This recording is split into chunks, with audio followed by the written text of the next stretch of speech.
남자친구는 가업을 잇기 위해 나를 버리고 다른 여자와 약혼했다.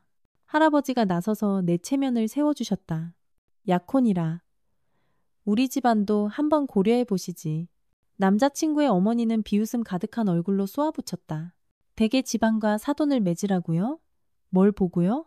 곰을 수거하기 편해지라고요? 아니면 온몸에 밴 그 가난한 냄새 때문에요? 그들은 몰랐다. 우리 집 고물상이 사실은 지금 가장 잘 나가는 신흥 환경자원 기업이라는 것을. 누가 고물 줍는 사람은 부자가 될 수 없다고 했던가. 나는 서울 변두리 달동네에서 유명한 고물상집 딸이었다. 부모님은 일찍 돌아가셨고 할아버지가 고물을 주워 모아 나를 키우셨다. 강지혁을 처음 만난 건 내가 할아버지의 낡은 삼륜차에 앉아 큰 스피커를 들고 있을 때였다. 스피커에서는 고물 삽니다. 헌옷, 헌책, 고철 삽니다. 하는 녹음된 소리가 울려 퍼졌다. 삼륜차 뒤로는 동네 아이들이 떼를 지어 따라오며 나를 놀려댔다. 그들이 내 별명을 외치며 웃고 있을 때 바로 그때였다. 강지혁이 할아버지의 삼륜차를 세운 것은 그들은 막 우리 동네로 이사를 온 참이었다. 그와 그의 어머니는 마치 몰락한 귀족 같았다. 이 허름한 동네에 어쩔 수 없이 섞여들어야 하는 현실이 불만스러워 보였다. 강지혁은 고물을 팔고 할아버지가 삼륜차에 짐 싣는 것을 도왔다. 그러고는 뒤돌아서 아이 하나를 붙잡아 멱살을 쥐었다. 한 번만 더 그따위로 불러봐. 앞니를 다 뽑아버릴 테니까. 그 작은 어깨의 소년이 내 마음속에서 순식간에 거대해졌다. 내 어린 시절에 뛰어든 한 줄기 빛이었다. 그 후로 그는 팔 고물 더미 속에 나를 위한 작은 장난감을 몰래 숨겨두곤 했다. 나는 고물 속에서 보물을 발견하면 삼륜차 위에서 하루 종일 기뻐했다. 그는 옆집 예난의 동생에게서 작은 옷들을 얻어다 할아버지의 마당에 몰래 던져놓기도 했다. 몇 번이고 그에게 말하고 싶었다.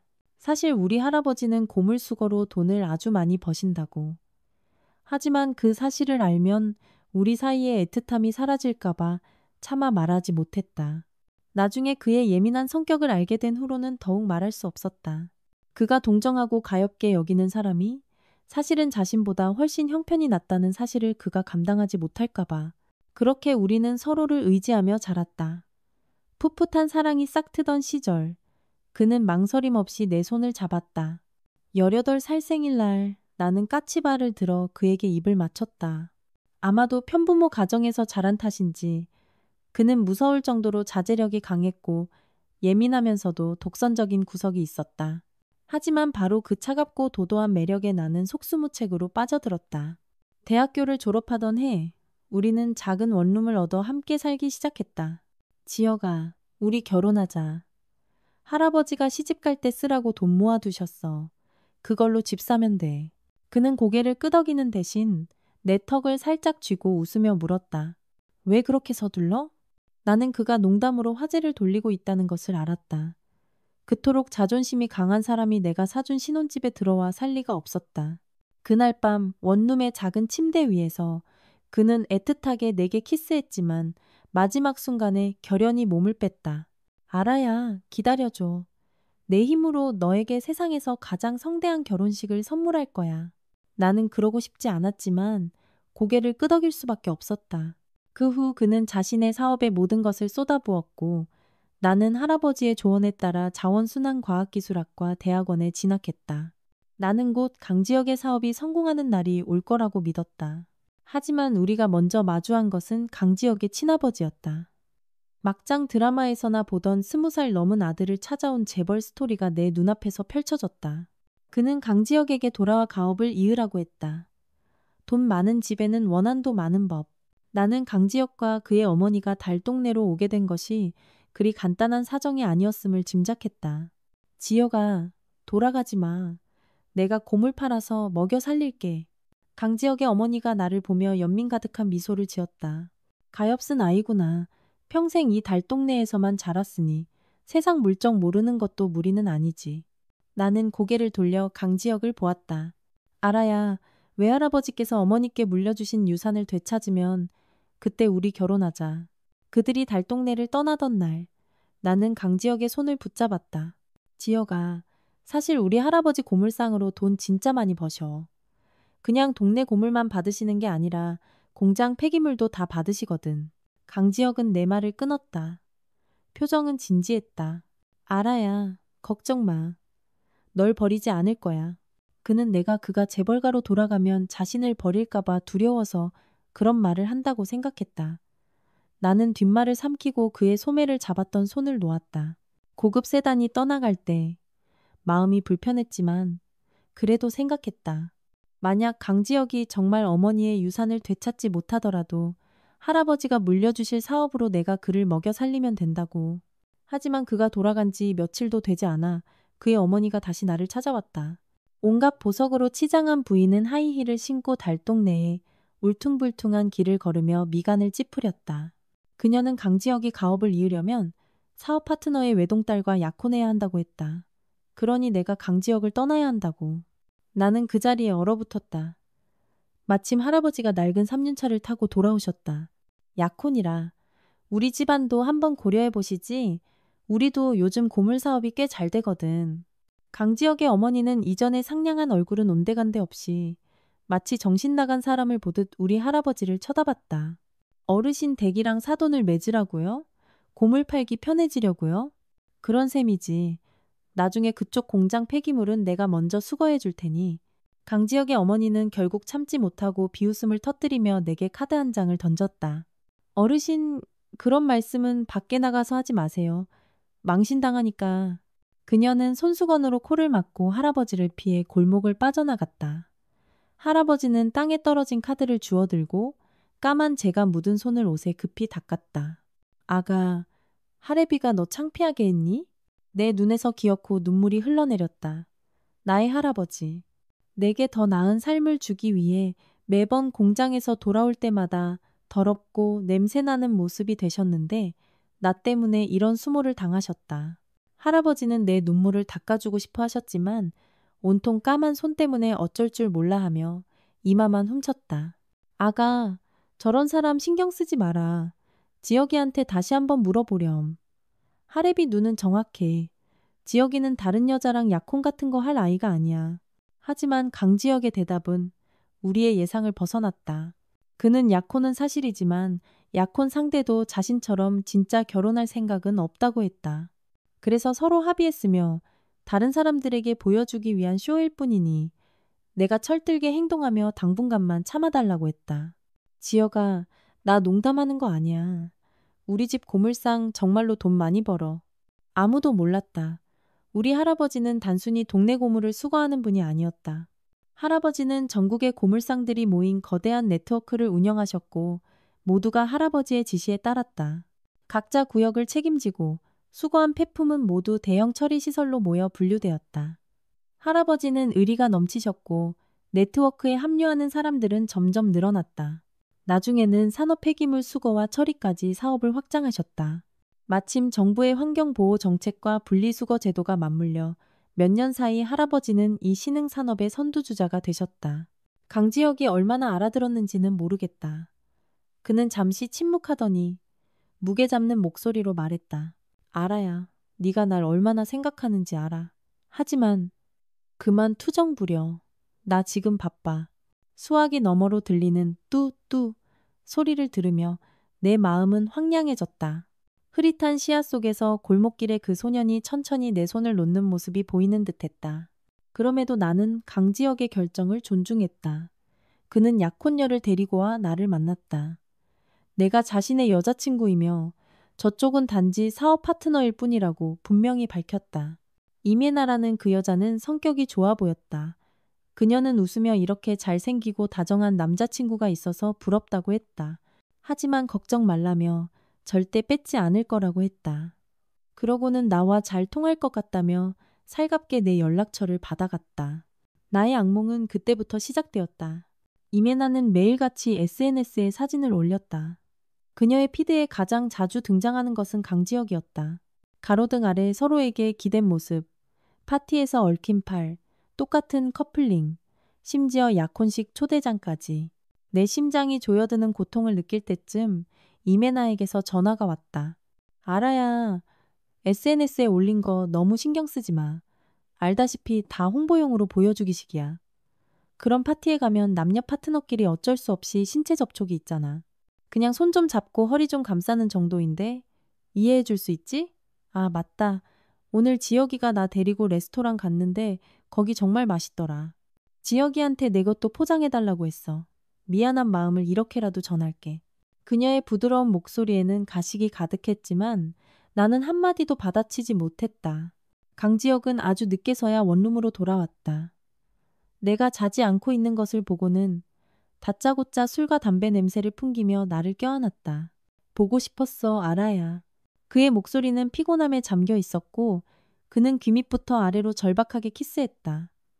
내가 그를 밀어내자 그는 행동을 멈췄지만 여전히 나를 놓지 않았다. 아라야, 나 너무 힘들어. 잠깐만 이렇게 안고 있게 해줘. 그리고 그는 나를 안은 채 소파에서 잠이 들었다. 품 안에 그를 내려다보았다.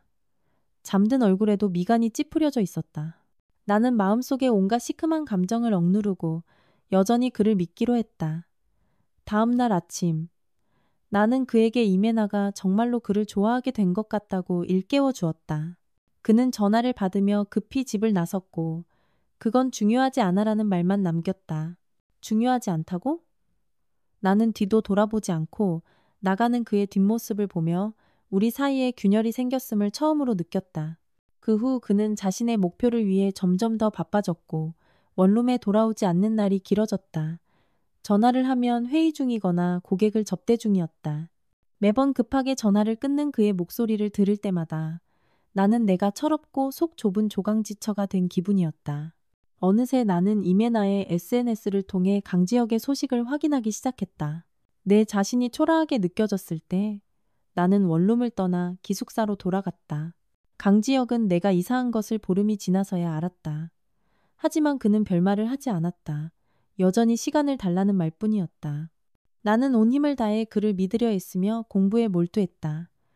이메나의 온갖 도발을 시야에서 몰아내려 했다. 하지만 파리가 한번 달라붙으면 아무리 쫓아내도 소용없는 법이었다. 내 휴대폰 배경화면에 있던 강지혁과의 사진을 기숙사 룸메이트가 보게 되었다. 안 보이던데 남자친구 엄청 잘생겼네. 주민정이 그렇게 말하며 내 휴대폰을 들어 다른 사람들에게 보여줬다. 나는 그녀의 행동이 불쾌했지만 기숙사 생활의 평화를 위해 억지로 불쾌감을 누르고 그들의 질문에 답했다.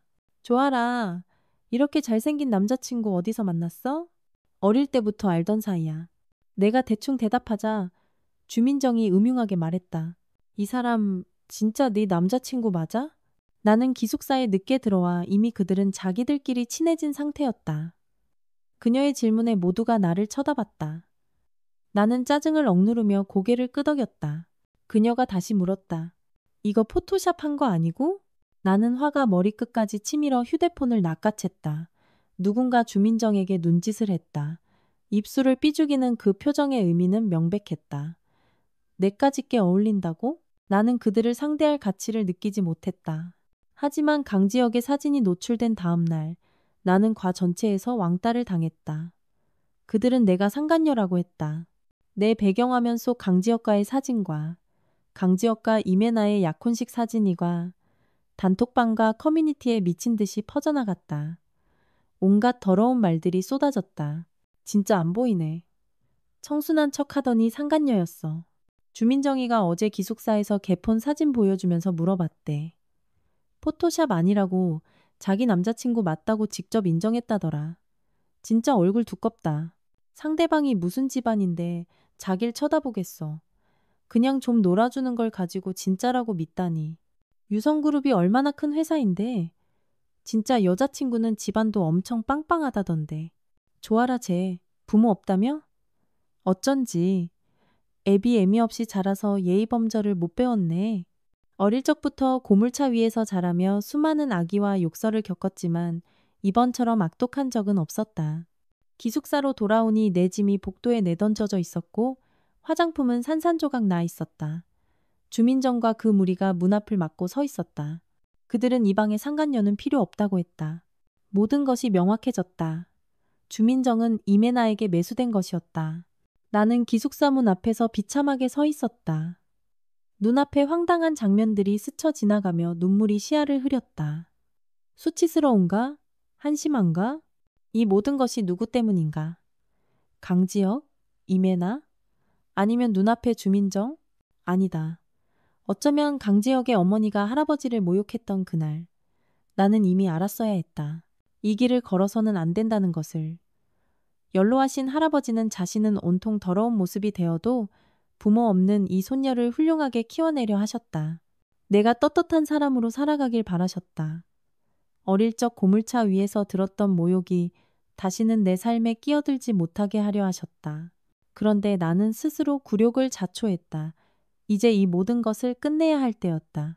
나는 바닥에 난장판을 사진으로 찍었다. 한마디도 하지 않았다. 주민정은 여전히 사람들을 선동하고 있었고 복도 가득 구경꾼들이 모여들었다. 나는 그녀의 더러운 입에 따기를 한 대 날렸다. 내 주인한테 전해. 싸움 받아주겠다고. 주민정은 세게 맞았는지 숨을 헐떡이며 한마디도 하지 못했다. 나는 뒤돌아서서 그곳을 떠나 예전의 원룸으로 돌아갔다. 결연한 마음으로 나는 그 끔찍한 루머들을 캡처해서 강지혁에게 보냈다. 문 밖에 내던져진 짐과 깨진 화장품 사진도 함께. 강지혁은 폭발했다. 나는 오히려 평정을 유지했다. 어떻게 할 거야? 강지혁은 붉어진 눈으로 한참 동안 말이 없었다. 한참 후에야 말했다. 알아야 이제 마지막 한 걸음만 남았어. 그와 이메나의 약혼은 두 집안에 막대한 이익을 가져다 주었다.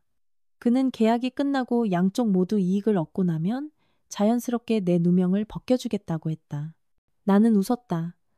진작에 알았어야 했다. 나는 절차를 밟듯 마지막 질문을 던졌다. 가업과 나, 둘 중 하나만 선택해야 한다면 누구를 택할 거야? 강지혁은 분노에 차 있었지만 여전히 둘 다라고 대답했다. 나는 전화를 끊었다.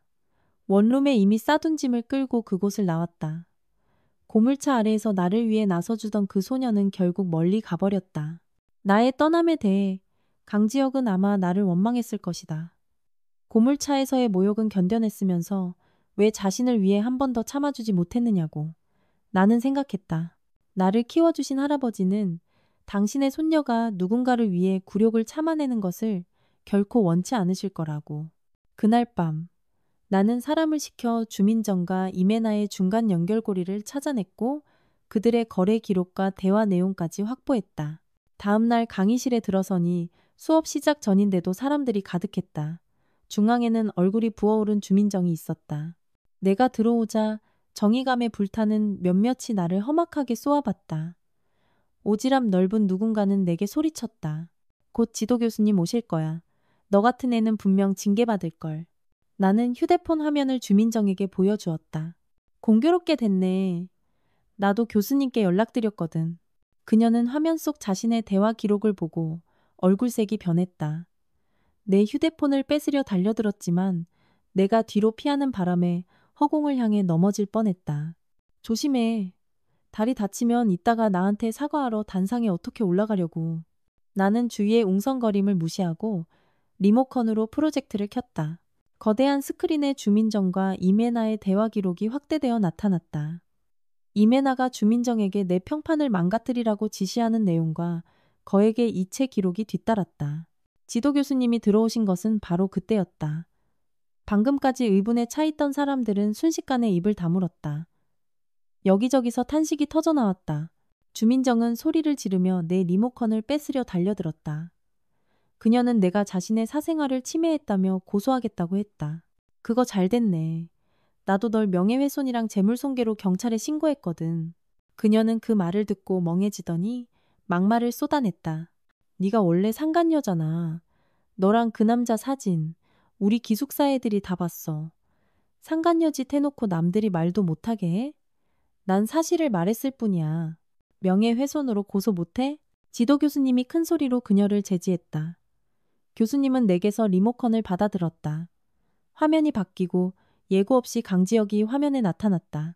차가운 얼굴은 극도로 절제되어 있었지만 붉게 충혈된 눈은 피곤함을 감추지 못했다. 내 심장이 쿵하고 내려앉았다. 고개를 들어 교수님을 보자. 교수님은 나를 안심시키려는 듯 고개를 끄덕여 주셨다. 강지혁이 천천히 입을 열었다. 저는 조아라 씨의 전 남자친구입니다. 이미 헤어졌지만 만약 누군가 그녀에 대해 헛소문을 퍼뜨리고 명예를 훼손한다면 여전히 제가 끝까지 법적 책임을 물을 것입니다. 주변에서 웅성거리는 소리가 커졌다. 그 소리에 내 가슴은 손뭉치로 막힌 듯 답답했다. 머릿속에는 이미 헤어졌다는 그 말이 계속 맴돌았다. 이것은 강지혁이 내 누명을 벗겨주기 위해 생각해낸 방법이자 가업과 나 사이에서 내린 선택이었다. 교수님이 프로젝트를 껐다. 학교 측에서는 소문을 퍼뜨린 학생에게 중징계 처분을 내리기로 결정했습니다. 주민정은 다급해졌다. 왜요? 걔가 염치 없는 거죠. 헤어져 놓고 사진은 왜 가지고 있어요? 남자친구라고 인정까지 했잖아요. 우리가 오해할 만도 하죠. 나는 그녀를 차갑게 바라보았다. 시선은 그녀의 부은 뺨에 닿았다. 그게 너랑 무슨 상관인데? 그녀는 자신도 모르게 다른 쪽 뺨을 감쌌다. 나는 교수님께로 고개를 돌렸다. 장학금도 취소되어야 하는 거 아닌가요? 이 한마디에 작은 항의가 일어났다. 기숙사의 몇몇이 왜냐고 따졌다. 그들은 장학금은 기업에서 후원하는 것이니 학교가 마음대로 취소할 수 없다고 했다. 그들은 뻔뻔하게도 기업 담당자와 직접 결정하겠다고 나섰다. 내가 막으려 하자 그들은 더욱 기세등등해져서 고액의 장학금을 지키기 위해 안간힘을 썼다. 교수님은 상의해보고 답을 주겠다고 했다. 그런데 누군가 멋대로 기업에 전화를 걸었다. 놀랍게도 그 기업은 그 전화를 무시하지 않았고 바쁜 와중에 대표를 보내왔다. 나는 막지 못했다. 이 끔찍한 일이 결국 그분께 알려지고 말았다.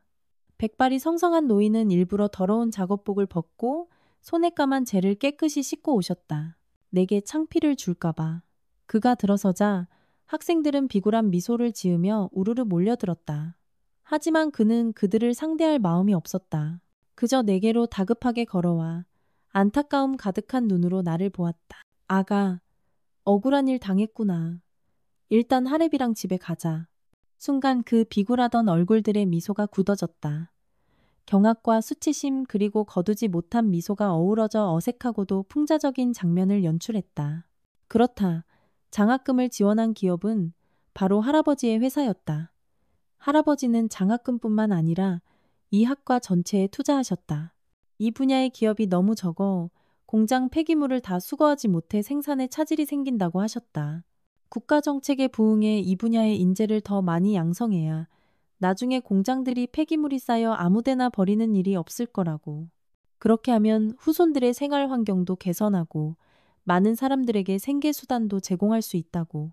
가난해서 학비를 내지 못하는 아이들이 많아 일괄적으로 지원하기로 하셨다고. 진흙 속에 진주를 그대로 두어서는 안 된다고. 나는 부끄러웠다. 할아버지가 이렇게 실망스러운 장면을 보시게 하다니. 그의 손이 미세하게 떨렸지만 여전히 무게 있는 목소리로 말씀하셨다. 한마디의 질책도 없이. 학교는 지식만 가르치는 곳이 아니라 사람 되는 법도 가르쳐야 합니다. 뒤따라온 학교 관계자들은 황송해하며 연신 고개를 끄덕였다. 주민정은 자리에 주저앉아 주위 학우들의 경멸적인 시선을 받아냈다. 나는 오히려 마음이 편해졌다. 이런 추악한 얼굴들은 어릴 때부터 봐왔다. 새삼스러울 것도 없지. 강의실은 서로를 물어뜯는 그들에게 남겨두고 나왔다. 공개사과, 중징계, 장학금 취소, 화장품 배상. 어느 것 하나 피하지 못할 것이다. 그리고 주민정은 아마 더 큰 대가를 치르게 될 것이다. 강지혁은 나와 헤어진 것에 대한 분노를 모두 그녀에게 쏟아부을 테니까. 이내 나는 그가 아직 건드릴 수 없는 상대였으므로 졸업이 가까워지자 나는 아예 할아버지를 따라 달동네로 돌아왔다. 상처를 치유하려 했지만 오히려 옛 기억들이 떠올라 마음만 아팠다. 강지혁의 집은 텅 빈 채 바로 옆에 서 있었고 함께 걷던 골목길은 구불구불 이어져 있었지만 내 손을 잡던 사람은 이미 곁에 없었다. 할아버지는 내 상태가 좋지 않다며 기분 전환도 할 겸 파티에 가서 좋은 친구라도 사귀어 보라고 하셨다. 그래서 나는 따라 나섰다. 할아버지는 나를 오랜 친구의 손자인 유선우에게 맡기셨다. 선우네는 3대째 양복점을 해왔고 예전에 우리와 같은 달동네에 살다가 일찍이 해외로 이민을 갔다고 했다. 젊은 재단사는 나를 한껏 꾸며주었다. 하이힐에 드레스까지. 이 드레스 너무 어색해. 누나, 이 드레스는 수많은 사람들이 입고 싶어도 못 입는 거야. 나는 그가 농담하는 줄 알았지만 파티장에 도착해서야 그 말이 진짜임을 알았다. 강지혁의 어머니를 만났기 때문이다. 그녀는 나를 보고 기겁했다. 내가 자기 아들을 찾아온 줄 알았다. 내가 준 돈으로는 부족했니? 왜 아직도 집적거려? 나는 웃음이 나왔다. 어머님 그 돈은 달동네 길 고치는데 기부했어요. 어머님 이름으로요. 거기서 십몇 년이나 사셨으니 이웃들 신세도 갚을 겸 작은 성의 표시는 하셔야죠. 이해 없으시죠? 그녀의 아픈 곳을 찔렀다. 그녀는 얼굴이 새빨개졌지만 주위 사람들 때문에 화도 못 내고 다시 카드 한 장을 꺼내 들었다. 이번엔 충분하니? 기부는 직접 하세요. 내가 연회장으로 들어가려 하자 그녀가 나를 붙잡았다. 들어가서 망신당하지 마. 너 지금 입고 있는 그 드레스 짝퉁인 거 알아? 감히 한정판을 따라 만들다니 정말 꼴불견이구나. 그녀가 나를 끌어당기지 못하자 보안 요원을 불렀다. 이 사람은 초대장도 없어요. 내보내주세요. 나는 웃으며 내 초대장을 꺼내 보였다. 어머님은 있으세요? 없으시면 한 장 드릴까요? 그녀는 분노했지만 어쩔 도리가 없었다. 나를 놓아주고는 누군가에게 다급하게 전화를 걸었다. 마치 내가 당장이라도 자기 집안의 정략 결혼을 망칠 것처럼 허둥댔다. 나는 오히려 그 꼴을 보는 게 즐거워 문 옆에 기대어 그녀가 누굴 부르는지 구경했다. 그녀가 한창 통화를 하던 중 정장을 차려입은 할아버지가 뒤에서 나타나는 것을 보았다. 그녀는 할아버지를 보자 말까지 더듬었다. 남편에게 다급하게 외쳤다. 여보, 빨리 와봐요. 그 고물상 거지들이 와서 깽판 치고 있어요. 나는 피식 웃으며 할아버지의 팔짱을 끼고 연회장으로 들어갔다. 할아버지는 지인을 만나 인사를 나누러 가셨고 나는 혼자 남았다. 하지만 지루하지는 않았다. 온갖 맛있는 음식들이 나를 기다리고 있었다. 막 디저트 한 조각을 집었을 때 이메나가 허리를 비틀며 다가왔다. 곁에는 화려하게 꾸민 친구들이 함께였다. 어머, 이게 누구야? 며칠 전 그 망상증 환자 아니야? 지역 오빠 소꿉친구라고 했지? 진짜네. 용기가 대단하다. 여기까지 쫓아오고 지역 오빠가 성명까지 냈는데 얼굴이 얼마나 두꺼운 거야. 이 지경에도 이메나는 여전히 착한 사람인 척했다. 알아야 쟤들 말 듣지 마. 내 막을 몰라서 그래. 그래도 내가 좋은 마음으로 충고하는데 빨리 가는 게 좋을 거야. 안 그러면 이따가 크게 망신당할걸. 어떻게 망신을 당하는데? 나는 디저트를 한 입 먹으며 흥미롭게 그녀를 쳐다봤다. 너 패션쇼 같은 거 안 보지? 네가 입은 그 옷 엄청 유명한 신상이라 딱 한 벌밖에 없어. 수많은 사모님들도 못 입는 걸 고물상 집딸인 네가 입고 있으니 너무 가짜 티나잖아. 안 그래? 그거 어디서 빌렸어? 몇십만 원은 줬겠다. 내 한 달 생활비 그냥 날렸네. 이 드레스가 가짜라고? 나는 멀지 않은 곳에 젊은 재단사를 곁눈질했다. 그의 얼굴이 굳어 있었다. 이메나와 그 친구들은 입을 가리고 웃음을 참으며 조롱과 위선을 극치로 보여주었다. 그럼 당연하지. 그 진품은 아마 네 집 고물 다 팔아도 못 빌릴걸. 가격은 둘째치고 네가 벼락부자라고 해도 그 드레스는 돈만 있다고 입을 수 있는 게 아니야. 그리고 이 마감 처리 좀 봐. 흠 하나 없이 완벽하잖아. 기계로 찍어낸 공산품 티가 너무나 수작업 흔적이 하나도 없잖아. 나는 더 이상 참을 수 없어 웃음을 터뜨리며 그 젊은 재단사를 보았다. 선우야, 내 솜씨가 기계 라인처럼 완벽하대. 유선우는 푸앗 웃으며 어쩔 수 없다는 듯 고개를 저었다. 내가 잘난 탓이지 뭐. 이메나는 내가 순순히 가지 않자 결국 본색을 드러냈다. 그녀는 얼굴을 굳혔다. 좋아라. 작작 좀 해. 사람까지 사서 연기까지 하고. 지금 가면 체면은 살려줄게. 계속 깽판 치면 나도 네 얼굴 봐주지 않을 거야.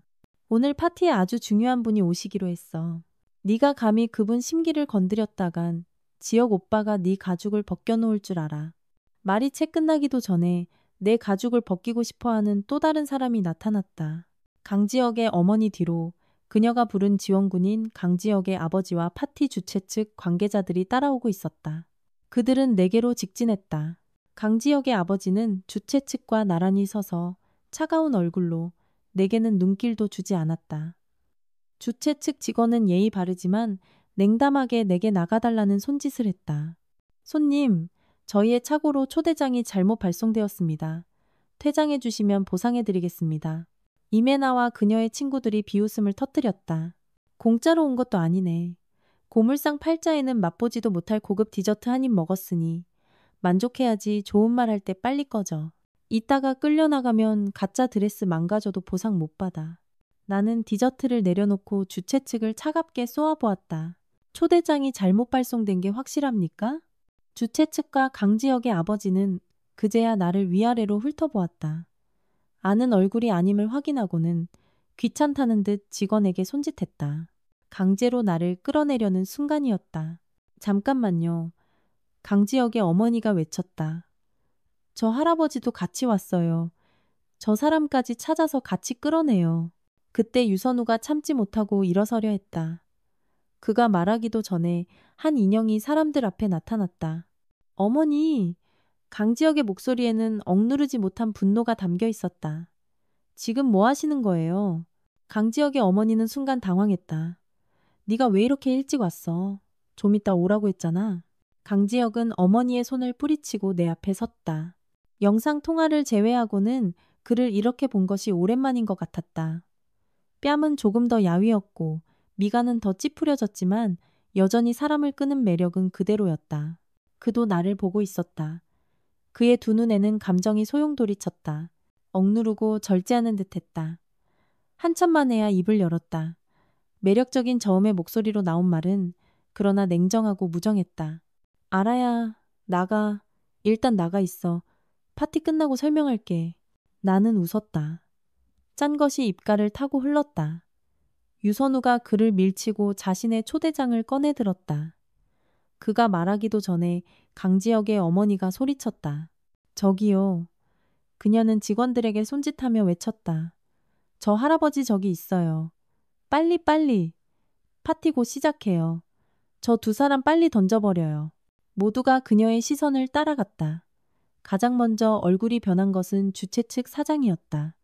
그 다음은 강지혁의 아버지였다. 강지혁은 영문을 몰라 어머니의 팔을 붙잡았다. 그만하세요. 제 일은 제가 알아서 해요. 그의 말이 끝나자마자 짝 하는 맑은 소리와 함께 그의 어머니 뺨 위로 손바닥이 날아들었다. 때린 사람은 그의 아버지였다. 강지혁과 그의 어머니는 그 자리에 얼어붙었다. 화를 내려던 찰나 강지혁의 아버지가 주최 측과 함께 할아버지께 달려가 손을 잡는 것이 보였다. 회장님, 한번 뵙기가 이렇게 어려운데 오늘 정말로 귀한 걸음 해주셨습니다. 영광입니다. 강지혁의 어머니는 뺨을 감싼 채 놀라서 울음도 잊었다. 당신이 찾던 그 환경자원 회사가 아라 할아버지 회사였어요? 그녀가 강지혁에게 물었다. 강지혁도 요새 멍해 있었다. 한참 후에야 자조적인 미소를 지었다. 나도 입꼬리를 당겨 웃었다. 심장이 칼로 도려내는 듯 아팠다. 이제 믿어져? 나 너 찾아온 거 아니야. 할아버지는 다른 사람들과 인사할 마음이 없었다. 그들을 대충 지나쳐 내게로 오셨다. 아가, 또 누가 널 괴롭혔니? 그는 긴장한 표정이었다. 제 드레스가 가짜래요. 초대장도 잘못 왔다고 저를 쫓아내려 했어요. 내가 태연하게 고자질하자 이메나의 얼굴이 파랗게 질렸다. 할아버지가 말씀하시기도 전에 모여든 사람들 중에서 한 남자가 재빨리 튀어나왔다. 이메나는 그를 아빠라고 불렀다. 그녀의 양아버지는 얼굴이 굳어 딸에게 소리치며 사과하라고 했다. 이메나는 할아버지를 대하는 사람들의 태도를 보고 당황했지만 여전히 변명했다. 그저 좋은 마음으로 드레스가 짝퉁이라고 알려준 것뿐이라고 중얼거렸다. 그녀의 양아버지는 한심하다는 듯 그녀를 가리켰다. 이 멍청한 것! 입 닥치고 당장 사과해. 주변에 많은 사람들이 모여들었다. 세상에, 저분이 그 유명한 폐기물 처리 업계의 큰손 아니야? 저분 손녀가 어떻게 짝퉁을 입겠어. 그러게 말이야. 도시의 모든 공장 폐기물을 제발 수거해달라고 돈까지 쥐어주며 사정한다던데 저분이 어떻게 짝퉁을 입겠어. 질투가 그게 다랬나 보네. 저기 옆에 있는 잘생긴 남자는 낯이 익은데. 아, 저 사람이 그 천재 디자이너 유선우잖아. 저 드레스, 저 사람이 디자인한 거라던데. 세상에 너무 웃긴다. 디자이너 면전에서 드레스가 가짜라고 하다니 정말 눈뜬장님이네. 이메나는 수치심과 분노에 못 이겨 막무가내로 소리쳤다. 제가 염치 없는 거예요. 내 남자친구 뺏으러 온 거라고요. 말이 끝나기 무섭게 짝짝 2번의 따귀 소리가 그녀의 뺨에 울렸다. 그녀의 양아버지는 이마에 푸른 힘줄이 솟았지만 여전히 할아버지께 웃는 얼굴로 사과해야 했다. 회장님, 이 철없는 아이가 뭘 몰라서 그럽니다. 제가 단단히 가르치겠습니다. 너그러이 용서해 주십시오. 그는 손을 흔들었고 누군가 히스테리를 부리는 이메나를 끌고 연회장 밖으로 던져버렸다. 강지혁의 어머니는 안절부절못했지만 차마 사과할 면목은 없었다. 할아버지는 오랜 이웃이었던 정을 생각해 그녀를 곤란하게 할 생각은 없었다. 하지만 강지혁의 아버지는 그녀를 쉽게 용서할 생각이 없어 보였다. 그는 분노에 찬 눈으로 갓 찾아온 이 조강지처를 갈기갈기 찢어버릴 듯이 노려보았다. 각기 다른 표정의 그 가족을 뒤로하고 할아버지는 나를 그의 친구들에게 정식으로 소개하셨다. 이 신흥산업을 할아버지는 차근차근 내게 물려주실 계획이었다. 연애 내내 나는 귀빈 대접을 받았다. 아무리 유명한 기업이라도 모두 와서 교류하며 자신들의 폐기물을 먼저 수거해달라고 부탁했다. 폐기물은 함부로 배출할 수 없고 폐자원 재활용 기술을 가진 기업은 극소수였다. 그리고 할아버지는 그중 가장 큰 손이셨다. 강지혁은 구석에 앉아 잔에 술을 채우고 또 채웠다. 아버지가 어머니를 억지로 끌고 와 할아버지께 사죄하는 모습을 차가운 눈으로 지켜보았다. 그 부자는 손바닥 자국이 선명한 얼굴로 비굴하게 서 있었다. 할아버지는 수많은 명함을 받으셨지만 유독 강씨 집안의 명함은 받지 않으셨다. 대개 사모님께서 우리 같은 고물상들을 창피해 하시니 우리 사이에 교류는 없는 편이 좋겠습니다. 강지혁의 아버지 얼굴은 잿빛이 되었고 어머니는 눈물을 머금었지만 감히 흘리지는 못했다. 그녀를 기다리는 것은 아마 따귀 한 대로 끝나지 않을 것이었다. 나는 더 이상 보기 싫어 연회장을 빠져나왔지만 구석에서 강지혁에게 붙잡혔다. 그는 내 손목을 꽉 쥐었다. 너무 아팠다. 그의 목골대가 위아래로 움직였지만 한마디도 하지 못했다. 무슨 말을 할 수 있겠는가. 이런 상황에서 무슨 말을 해도 변명처럼 들리고 내 마음만 어지러울 뿐이었다. 내가 그의 손을 뿌리치자 그는 머리를 벽에 기댔다. 왜 나를 기다려주지 못했어.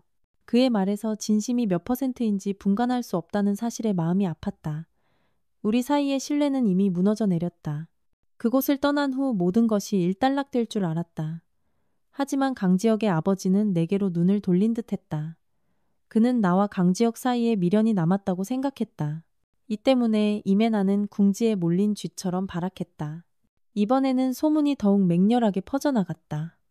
유성그룹 되찾은 아들 품행불량, 약혼기간 중 양다리, 위태로운 결속관계 곧 파국으로, 유성그룹 주가 폭락.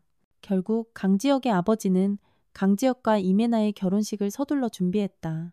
결혼식 전날 강지혁이 달동네 골목에서 나를 찾아왔다. 아라야, 넌 아직 날 사랑해. 그의 목소리는 확신에 차 있었지만 실제로는 불안감을 드러내고 있었다. 나는 평온하게 그를 바라보며 아무 말도 하지 않았다. 맞아, 넌 아직 날 사랑해. 그는 가련하면서도 고집스럽게 말했다. 한때 깊이 사랑했던 그 사람을 바라보며 나는 끝없는 비애를 느꼈다. 내가 널 사랑하는지 아닌지는 이제 중요하지 않아. 우린 끝났어. 그는 떨리는 손을 주머니에 감췄다. 나는 그의 눈을 보며 말했다. 적어도 너 자신은 사랑해야지. 다른 사람의 복수 도구로 살지 마. 한때 그는 어머니가 아버지를 되찾기 위한 도구였고 외할아버지의 유산을 되찾기 위한 도구였다. 이제는 아버지가 할아버지께 매달리기 위한 도구가 될 가능성이 있었다. 강지혁은 힘없이 2걸음 물러나 벽에 기댄 채 주저앉았다. 그 벽에는 우리가 어릴 적 했던 낙서 자국이 아직 남아 있었다. 나는 몸을 돌려 묵묵히 그곳을 떠났다. 그 소년을 처음 만났던 곳에 버려두고. 강지혁은 결국 이메나와 결혼하기로 했다. 나는 SNS를 통해 그 사실을 알았다. 결혼식 전날 밤, 이메나는 승리자의 선언을 올렸다. 완벽한 정실 부인의 모습으로 아래에는 자신이 이긴 상간녀의 굴욕적인 사진을 첨부했다. 사진은 흐릿하게 처리되었지만 자세히 보면 그게 나, 폐기물 왕의 소중한 손녀라는 것을 알아볼 수 있었다. 그녀가 이런 짓을 하지 않았다면 나는 그녀가 퍼뜨린 이전의 소문들을 잊을 뻔했다. 제 발로 걸어 들어왔으니 사양하지 않겠다. 놀랍게도 이번에는 내가 나서기도 전에 누군가 움직였다. 3분도 안 되어 내 이름이 올라간 실시간 검색어가 사라지고 그 자리를 이메나와 그녀의 양아버지에 대한 가십이 차지했다. 이메나는 본래 가난했지만 대학 시절 갑자기 양아버지를 만났고 자식이 없던 그가 그녀를 친딸처럼 데리고 다녔다는 내용이었다. 하지만 함께 첨부된 사진들은 부녀 사이라기에는 매우 애매한 치투였다. 동시에 내 휴대폰으로 파일 하나가 전송되었다. 아내는 혀를 내두를 정도로 충격적인 동영상과 이메나가 내 룸메이트를 매수해 소문을 퍼뜨린 증거들이 담겨 있었다. 언론사에 연락하려던 참에 강지혁에게서 전화가 왔다. 알아야, 네가 아직 날 사랑하는 거 알아. 내일 결혼식에 오기만 해. 내가 너한테 큰 선물을 줄게. 강지혁에 대한 끊어내지 못하고 복잡했던 마음이 그 순간 명쾌하게 정리되었다. 그가 무슨 선물을 주려는지 나는 똑똑히 알았다. 자존심 강하고 집요한 강지혁은 복수하려던 것이다. 정략 결혼을 제안한 강씨 집안에 자신을 이용해 재산을 빼앗으려던 어머니에게 그리고 내 명예를 더럽힌 이메나에게 그는 결혼식에서 한바탕 큰 쇼를 벌여 그들의 체면을 완전히 구기려던 것이다. 그리고 가장 중요한 것은 그가 도박을 하고 있다는 점이었다. 이 쇼가 성공하면 내가 그를 용서할 것이라고. 우스웠다. 갑자기 이 지저분한 일들에 얽히고 싶지 않아졌다. 나에겐 아직 쓰지 못한 논문도 있고 쬐지 못한 햇볕도 있는데 그와 함께 계략이나 짜고 있을 시간이 어디 있단 말인가. 이젠 정말 칼로무 베듯 끊어내야 했다. 마음을 굳힌 나는 그에게 말했다. 내 결혼 선물은 내가 줘야지. 강지혁의 결혼식 당일 나는 유선우가 디자인한 최신상 전투복을 입고 결혼식장으로 향했다. 가장 큰 연회장을 예약하려 했을 때 호텔 측은 이미 예약이 끝났다고 했다. 지역에서 세력이 큰 두 집안이 결혼식을 위해 전체를 빌렸다고. 나는 괜찮다고 했다. 돈은 2배로 줄 테니 일단 내가 말하는 대로 준비해달라고. 어차피 그 결혼 못할 테니까. 호텔에서 나를 본 이메나는 도발적인 미소를 지었다. 폐기물 왕의 손녀라도 결국 자기에게는 안 된다는 듯한 표정이었다. 그녀는 옆 사람에게 내 자리를 앞쪽으로 배치하라고 지시했다. 내가 이 일생일대의 순간을 똑똑히 보게 해야 한다고. 나는 웃으며 고개를 끄덕였다. 그래, 앞자리가 좋겠다. 좋은 쇼는 가까이서 봐야 하니까. 그녀는 내 뜻을 모른 채 승리의 미소를 지었다. 강지혁은 내내 침묵을 지켰다. 단지 내가 나타났을 때 나를 깊이 한번 쳐다봤을 뿐이다. 마치 기다려라고 자신이 준비한 큰 선물을 보라고 말하는 듯했다. 진부한 절차가 끝나고 드디어 하이라이트가 시작되었다. 조명이 무대 위로 집중되고 감성적인 음악이 흘러나왔다. 대형 스크린에는 신랑 신부의 행복했던 과거 사진들이 비쳤다. 사회자가 천천히 입을 열었다. 잘생긴 신랑 강지혁 군은 여기 아름다운 신부 이메나 양을 아내로 맞이하시겠습니까? 가난할 때나 부유할 때나 건강할 때나 아플 때나 이메나는 웃으며 내 쪽을 쳐다보았다. 하지만 다음 순간 그녀의 미소는 얼굴에 얼어붙었다. 스피커에서 강지혁의 목소리가 선명하게 울려 퍼졌다. 아니요. 그가 말했다. 자리에 있던 친지, 친구, 각계 명사들 모두가 술렁였다. 언론의 플래시가 미친 듯이 터졌다. 성급한 기자가 왜라고 묻기도 전에 대형 스크린의 화면이 순식간에 바뀌었다. 달콤했던 과거 사진 대신 한 장 한 장의 대화 기록이 나타났다. 이메나의 죄증. 헛소문을 퍼뜨리고 명예를 훼손한 증거. 기사를 매수한 이체 기록이 선명하게 모두의 앞에 펼쳐졌다. 이메나는 순식간에 멍해졌다. 내가 꾸민 짓이라며 소리치고 양아버지에게 빨리 나를 쫓아내라고 외쳤다. 보안 요원보다 한 발 빨랐던 것은 경찰이었다. 이메나의 양아버지도 얼굴색이 변해 일어나 경찰 앞을 막았었다. 그는 무슨 말이든 결혼식이 끝나고 하자고 했다. 하지만 경찰은 구속영장을 내밀며 조금도 봐주지 않았다. 이메나는 믿을 수 없다는 듯 포효하며 양아버지에게 도와달라고 소리쳤다. 마찬가지로 믿을 수 없다는 표정인 사람은 강지혁이었다. 그의 큰 선물은 시작하자마자 나에 의해 중단되었다. 나는 조금 짜증이 나 사람들의 다채로운 표정을 쳐다보며 할아버지의 비서에게 담담하게 한마디 했을 뿐이다. 합의는 없습니다. 엄벌에 처해주세요. 그러고는 구석에 앉아 비서가 뒷수습을 하길 기다렸다. 이메나가 수갑을 찰 때 그녀는 눈이 새빨개져서 내가 권력을 남용한다고 욕했다. 처음에 권력을 남용한 게 누구였더라? 나는 그녀와 논쟁할 가치도 느끼지 못했다. 단지 그녀가 내 옆을 지나갈 때 웃으며 물었다. 결혼식 잊지 못하겠네? 이메나의 양아버지와 강지혁의 아버지는 결코 평범한 인물들이 아니었다. 정략 결혼이 파탄났으니 가만히 있지 않을 것이라 생각했다. 하지만 강지혁의 아버지는 의외로 눈에 희색을 띠고 있었다. 그는 아마 내가 결혼식을 망치러 온 것이 강지혁에게 미련이 남아서라고 생각하는 듯했다. 이메나의 양아버지는 더 계산적인 눈빛이었다. 그의 눈은 온통 계략으로 번뜩였다. 표정이 가장 볼만했던 것은 강지혁이었다. 그는 불타는 눈으로 나를 쳐다보았다. 알아야, 들었어? 나 방금 아니요 라고 했어. 너한테 큰 선물을 주려 했는데 네가 먼저 한 걸음 내디딜 줄은 몰랐어. 네가 그렇게 모질게 날 버리지 않을 줄 알았어. 유선우가 옆에서 긴장한 얼굴로 나를 쳐다보았다. 오기 전에 그는 신신당부했다. 만약 강지혁이 무슨 수작을 부리면 절대 감동받지 말라고. 정말로 남의 결혼식에 끼어들어 스캔들이라도 나면 자기만 더러워진다고. 나는 씁쓸하게 웃었다. 그동안의 사랑의 눈먼 내 모습이 주변 사람들에게 나를 이렇게 분별력 없는 사람으로 보이게 했구나. 나는 유선우에게 안심하라는 눈빛을 보내고 천천히 무대 위로 걸어 올라갔다. 강지혁은 흥분과 믿을 수 없다는 표정으로 나를 보며 손을 내밀었다. 나는 그를 본 채만 채 지나쳐 사회자에게서 마이크를 넘겨받았다. 직원분들, 장례 정리 좀 부탁드립니다. 제가 이 연회장을 예약했습니다. 제 소꿉친구의 귀국을 환영하기 위해서요. 20분 후에 파티를 시작하겠습니다. 말을 마친 나는 그 자리에 얼어붙은 강지혁을 보았다. 강지혁 씨, 결혼식이 취소되었으니 편의를 위해 미리 퇴장해 주시겠어요? 강지혁의 몸이 확연히 휘청거렸다. 신랑 들러리들이 그를 두어 번 붙잡았고 그는 비틀거리며 무대 아래로 내려갔다. 폐기물 왕의 체면을 봐서 강지혁의 결혼식에 참석했던 대부분의 사람들은 남아서 내가 유선우를 위해 연환영 파티에 참석했다. 강지혁은 떠나지 않고 구석에서 계속 술만 마셨다.